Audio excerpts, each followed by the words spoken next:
Estamos en las puertas del Museo Provincial de Ciudad Real. Acto seguido vamos a ver todos los materiales que se han ido depositando en el Museo Provincial como consecuencia de 13 intensos trabajos de excavaciones arqueológicas en el municipio de Terrinches, tanto en el yacimiento Castillejo de Bonete como también en el yacimiento La Ontavia, las termas romanas de La Ontavia. Todo ello como consecuencia del intenso trabajo realizado por el Ayuntamiento de Terrinches en colaboración con diferentes administraciones públicas, equipos interdisciplinares de arqueólogos, universidades en los últimos 13 años. Pasen y vean.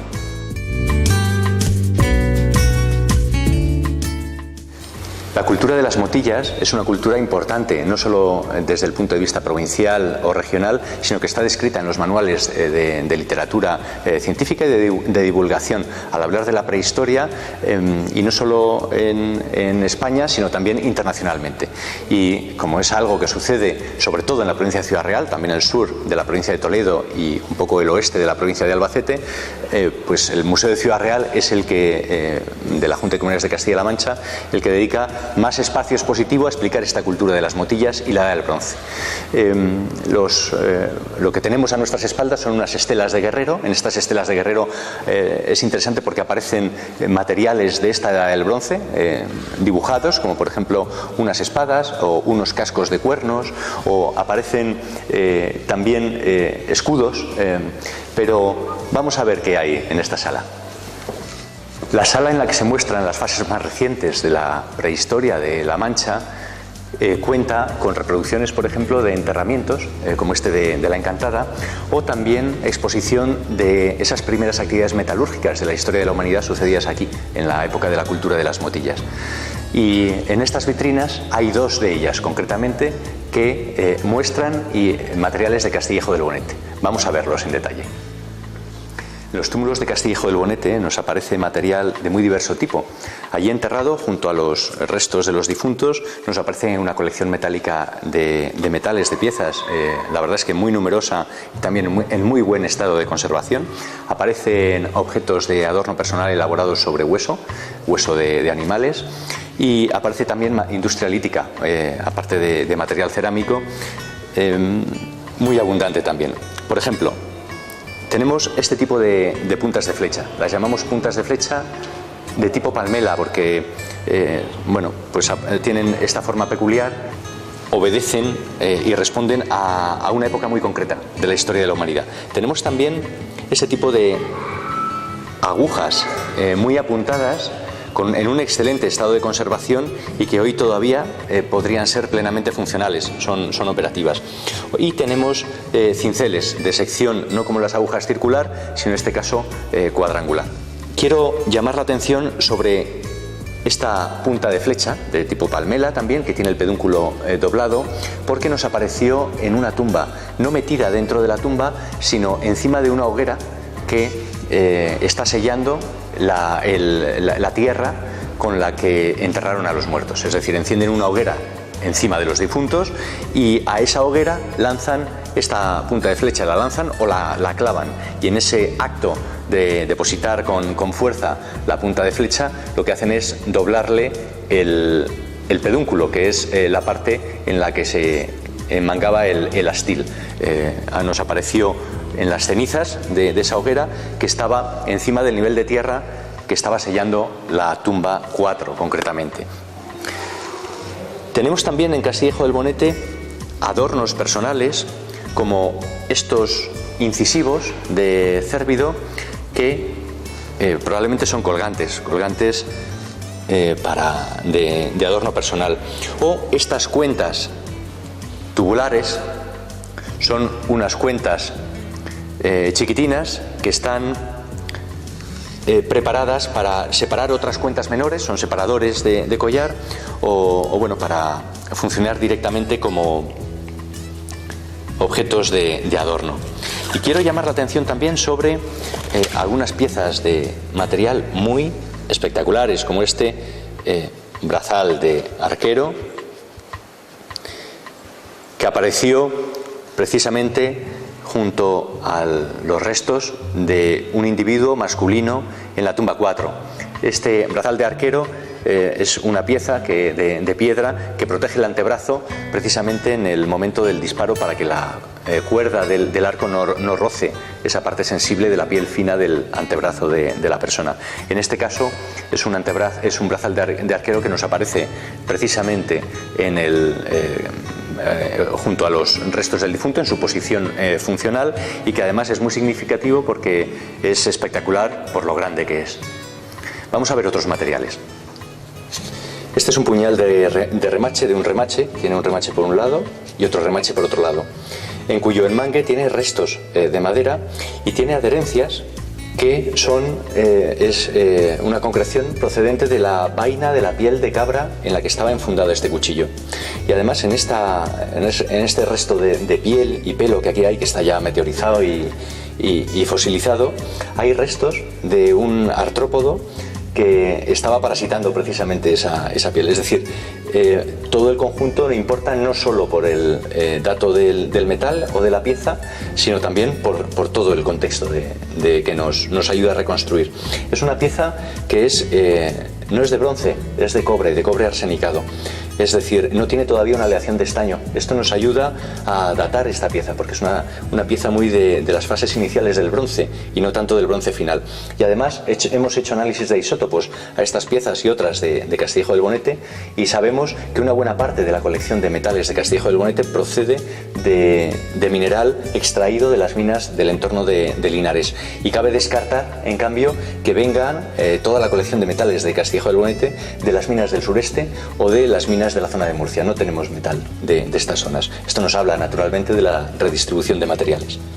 Este apareció como ajuar de un difunto varón en la tumba que llamamos tumba 4. Tenemos también esta pieza, que es un cuchillito que tiene unos dientes de sierra. Ahora los veremos con detalle. Y esta otra pieza, que podría parecer una punta de flecha, pero no lo es en realidad un cuchillo muy reutilizado, y por efecto de ese reafilado sucesivo ha perdido su tamaño inicial, que sería mucho mayor, para quedar al final como un útil pues más chiquitín. Pero en realidad, en origen, su tamaño pudo ser prácticamente como este. Eran objetos naturalmente preciados porque había poco metal en aquella época y se reaprovechaban una y otra vez. Tanto este cuchillo como este punzón de sección cuadrangular aparecieron, ambas piezas, como ajuar de la tumba 4 dentro de esta olla globular. Son también de Castillejo del Bonete estas dos piezas. Un vaso carenado que apareció completamente fragmentado en muchas piezas, muchos fragmentos, pero que el Ayuntamiento de Terrinches, con sus restauradores de bienes culturales, ha reconstruido. Y también esta pieza con dos mamelones que apareció dentro de la cueva, rodada y fuera de su contexto original. No así esta pieza y esta pieza, que son ajuares los dos de la tumba 4 de unos individuos que fueron enterrados y que, bueno, en principio son recipientes que, a excepción de estos materiales metálicos, fueron depositados vacíos. El mero objeto del cerámico fue ya un objeto de ajuar. Es muy interesante esta pieza. Esta pieza es un botón de marfil. Un botón de marfil con perforación en V, como las que hoy llevan algunos abrigos, ¿verdad? Todavía. Esta pieza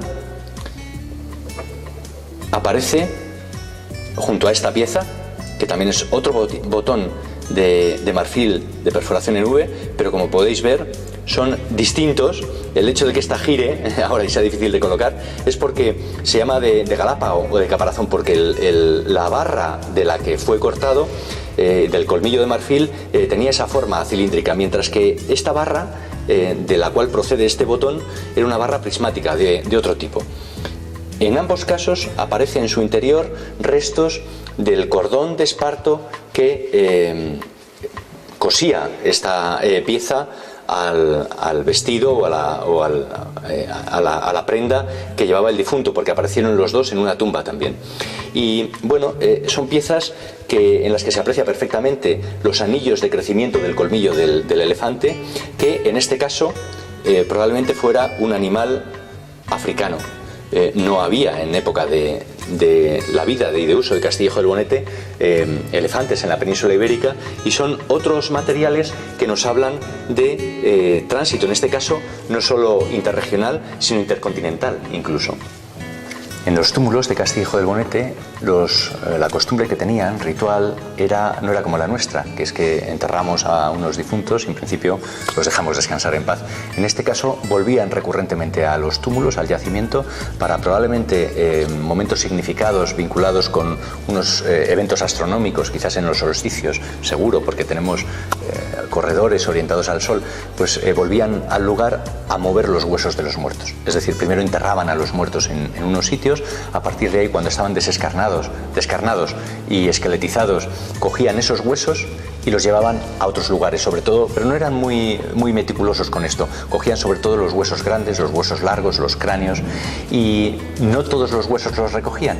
En este caso concreto al que me voy a referir ahora, nos encontramos con algunos huesos pequeños de diversos individuos, además, como por ejemplo son falanges o son vértebras o algunas costillas. Son huesos que se ven, o sea que no son casi invisibles, no se ven, pero los dejaron allí. No tenían voluntad de coger todos los huesos, sino solo los más significativos. Y junto con esos huesos que dejan también algunos objetos que se les pasan, porque son prácticamente, estos sí, invisibles a no ser que cribes el material, como nosotros hacemos, ¿verdad? Al cribar el material de esta acumulación de huesos, nos encontramos concretamente estas cuentas de collar. Son unas cuentas, son unos objetos de adorno personal que están descritas así en la literatura científica, pero hay que tener la cautela de pensar que no necesariamente son cuentas para ser puestas alrededor de un cuello, porque podían ir también en una pulsera o en una trenza ornamentando, o ser incluso objetos para intercambio es decir, que la funcionalidad y el objeto que hoy vemos pudo tener muchos usos distintos. Pero es significativo que aparecen muchas cuentas, y además nos aparecen de muy diversas procedencias. Nos aparecen de lugares distintos de la península ibérica, que también nos dicen que son materiales que llegan y se entierran y se dejan ya para siempre en Castillejo del Bonete, pero en este caso proceden de unas minas de Zamora y de algunas otras minas que aún no han sido descubiertas, de la península ibérica también. Son cuentas, como veis, muy pequeñas, ¿no? Hemos hecho análisis de rayos X y hoy sabemos, por esta difracción de rayos X, que son varicitas. Antes estaban descritas en la literatura simplemente como piedras verdes. Hoy sabemos que son varicita, concretamente. Los arqueólogos tenemos como misión fundamental no recuperar objetos. Esta es la visión de la arqueología pues a finales del siglo XIX, principios del siglo XX, ¿no? Que pues se iba a Egipto, se cogía un obelisco y se llevaba a la plaza de París, o se iba a los templos de Atenas, se cogían el frontispicio del Partenón y se llevaba a los museos, grandes museos europeos. En este momento la visión de la arqueología es otra. Lo que debemos hacer los arqueólogos es proporcionar las herramientas basadas en una sólida investigación científica para producir discursos que permitan a la gente ser más culta, más libre, y entender por qué venimos y hemos llegado al lugar en el que nos encontramos hoy. En ese sentido, el Museo de Ciudad Real es un museo que en este momento proporciona esa función social que perfecciona el trabajo de campo y ayuda a proyectar a la sociedad el discurso, los conocimientos que los arqueólogos obtenemos. Invito a la gente que nos escucha y nos ve a ver los materiales de Terrinches y todos los que muestra el Museo de Ciudad Real, porque realmente es un museo que merece la pena.